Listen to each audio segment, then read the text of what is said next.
Welcome to Luca and Miguel. Enjoy the video. You start by making safety your first tool. Unplug the unit and bleed the tank until the gauge reads 0 psi. Once done, test the outlet and breaker so you know the motor is getting 120 volts. Faulty power looks like no start.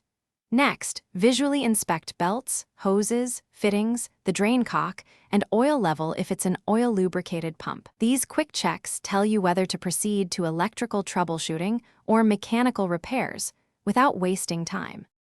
Now you dig into the electrical and pressure control parts. Start by removing the pressure switch cover and checking continuity across terminals. Replace the switch or relay if contacts fail. If the motor hums but won't start, test the start capacitor and swap it if it's out of spec or visibly damaged.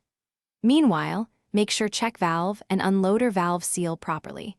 A leaking valve prevents pumping and wastes motor effort. Tighten or replace fittings and valves so the system can build and hold pressure reliably. You finish by reassembling everything, torquing bolts to spec and topping oil to the correct level where applicable. Then power the compressor and watch cut-in and cut-out pressures. It should build smoothly and stop at the set cutout. Listen closely for unusual knocks or hissing. Those tell you whether a seal or bearing still needs work. If problems continue, go back through electrical checks, replace suspected parts like valves or the pump, and consult the Kobalt service manual for model-specific adjustments. Thanks for watching and please subscribe. It's the best investment you'll ever make.